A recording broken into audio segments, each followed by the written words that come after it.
Hello, and thank you for joining us. I'm Virginia Matamarcano, the communication responsible for the EXPRESS project. Our mission, funded by the Horizon Europe program, is to specify and protect a more inclusive, democratic, and sustainable EU social culture. A critical element in this S4 is understanding how contemporary disruption reshapes the social contract.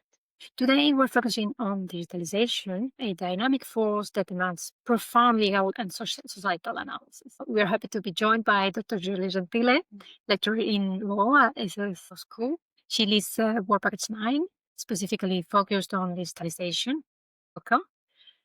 Dr. Gentile, your team only launched this work recently, yet you've moved quickly into intensive research. Could you elaborate on the core focus on this research this niche move and give us maybe an overview of the key progress achieved on the preliminary draft report and the recent co-creation activities that you have performed?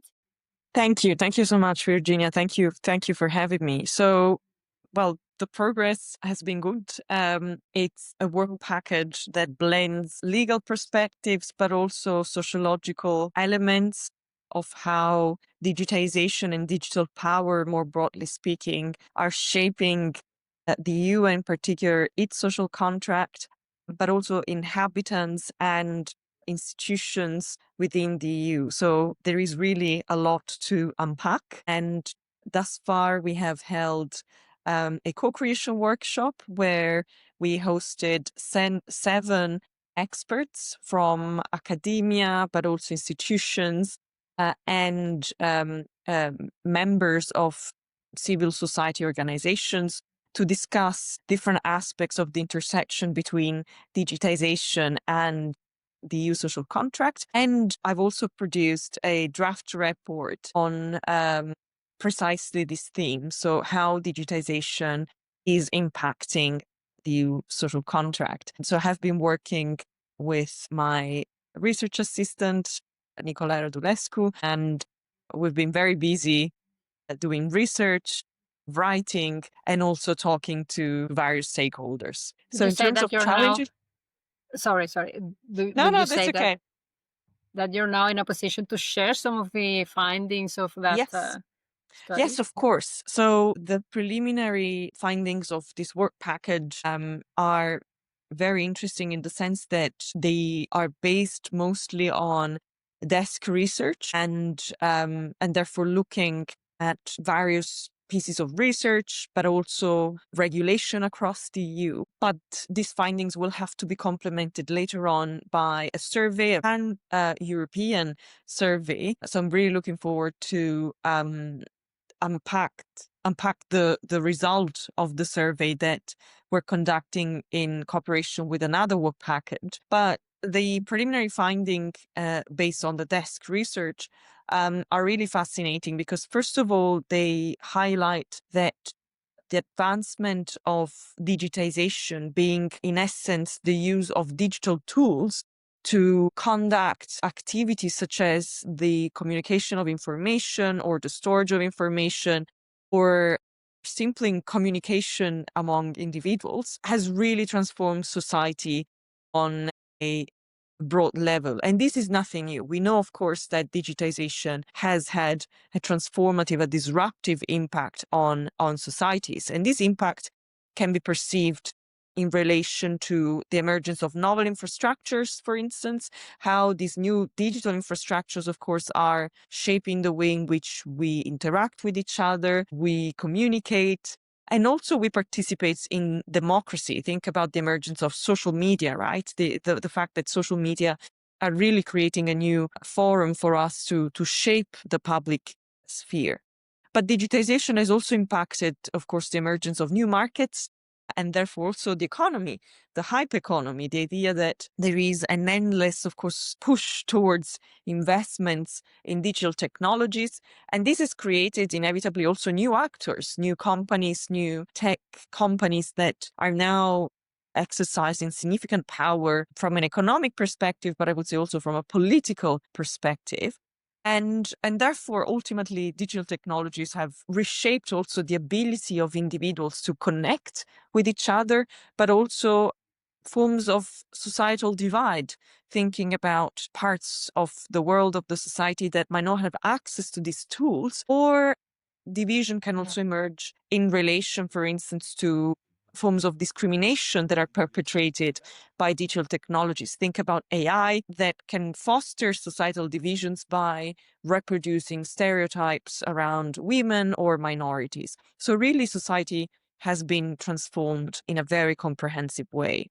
And when we look at the EU, and in particular its social contract, we can also identify significantly disruptive dynamics as well. So there is really a lot to unpack. Okay, so now what you need to do is to work with that preliminary findings and work together with other experts and with other participants to build some recommendations, to create some recommendations for the proposal of a new social contract to be more resilient to those kinds of. Indeed. And in fact, in the report that I've produced, the draft report that I produced, I developed essentially an understanding of the EU social contract, deriving my theory from not only literature and therefore scholarship, and in particular perspectives on the social contract that are modern and belonging to the dynamic understanding of social contracts. Social contracts, therefore, being, we can say, arrangements that are mutable in nature, so that are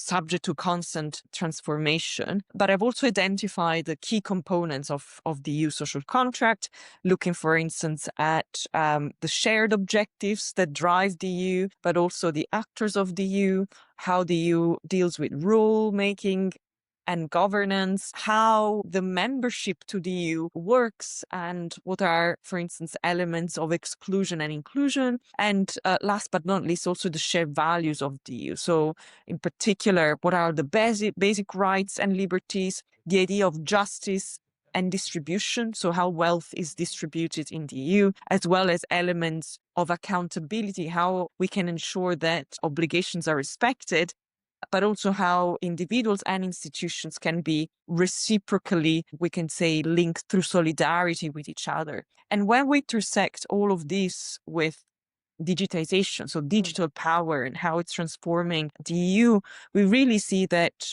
EU social contract has been impacted. In particular, when we look at actors, right? I already mentioned big tech companies, and inevitably also in the EU, there is a big question around fostering new technologies and of course also tech companies.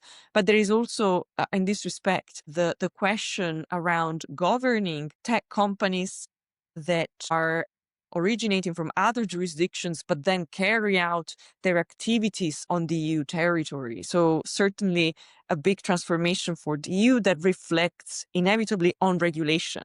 How do we regulate these technologies and these actors? And the EU has been a particularly active digital regulator in this respect. But nonetheless, of course, so from this perspective, we can see that digitization and the social contract in the EU have synergies, right? They've worked together in a way to adapt to this transformation.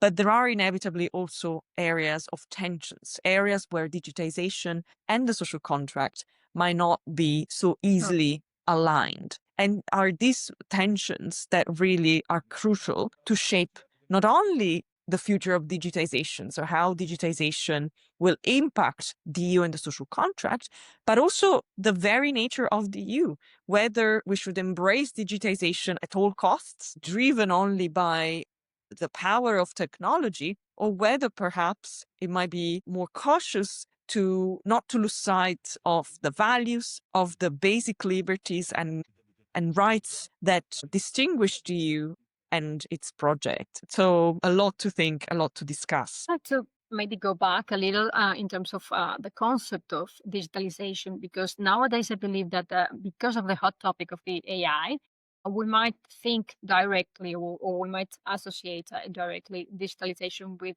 AI only sometimes. And I wanted to maybe clarify first the idea that you have in mind when you study digitalization and its impact on the social contract. Of course, in this, for the purposes of the work package on digitization, and digitalization. So these are two interconnected concepts, of course. So digitization refers to the process of converting information, content, and services into digital form. So this is very broad, right? It's a process that started with the creation of bits, right?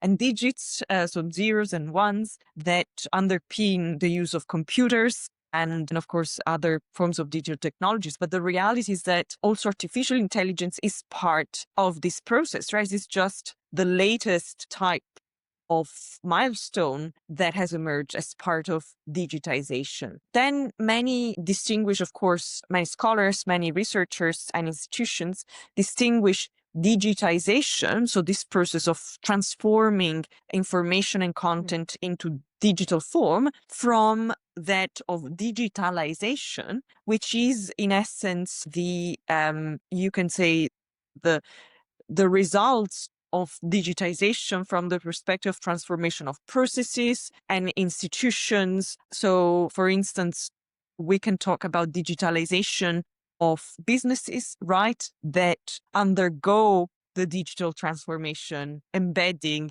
digital tools in their processes or in their activities. But these are two interconnected concepts. If you don't have digitization, you cannot have digitalization. And that's why I talk about digitization broadly understood. Okay. Because So it captures all this, the trajectory of digital technologies. Okay. And you were talking about the desk research that you were performing during this first part of the project. Now, what will be the next steps in what's left Yes. of the So, research?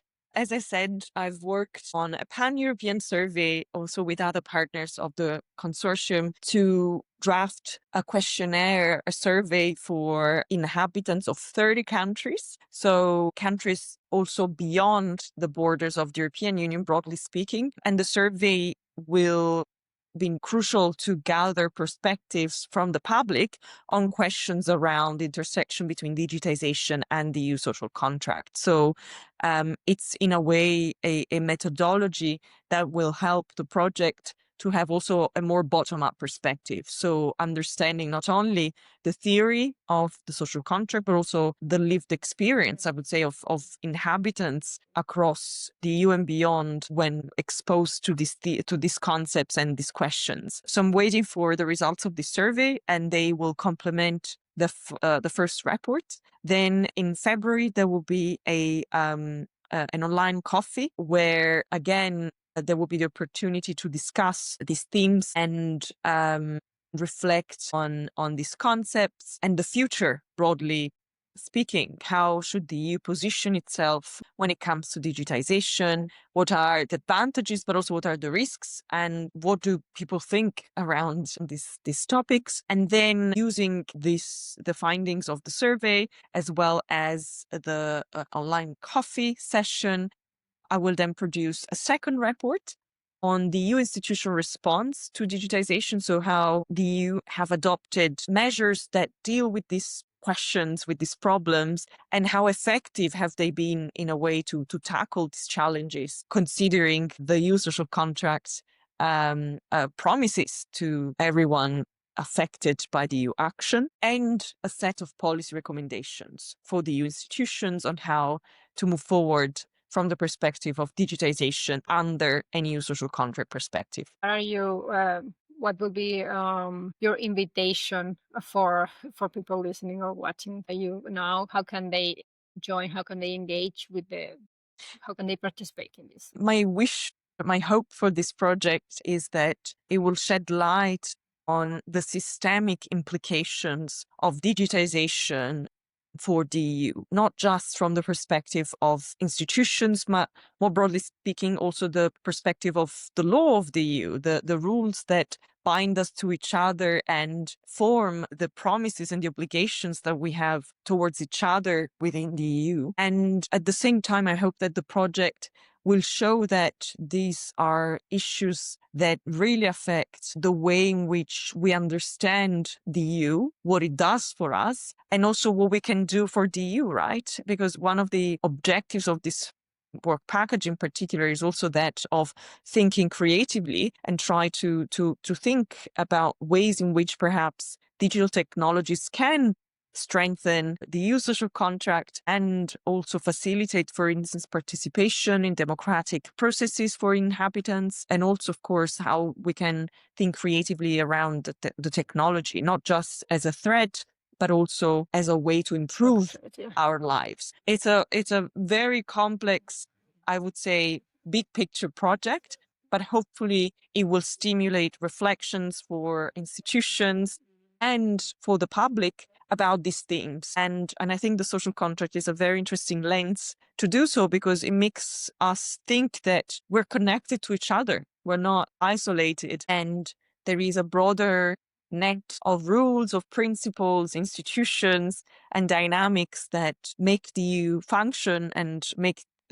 also each and one of us part of this system. So hopefully we will manage to achieve these objectives. I share your wish as well. Well, thank you very much for Thank your you. explanation. And I hope to see you around the next year as well, or before that, to know more about your research. Thank Thanks you. a Thank lot. you so much, Virginia. Thank you.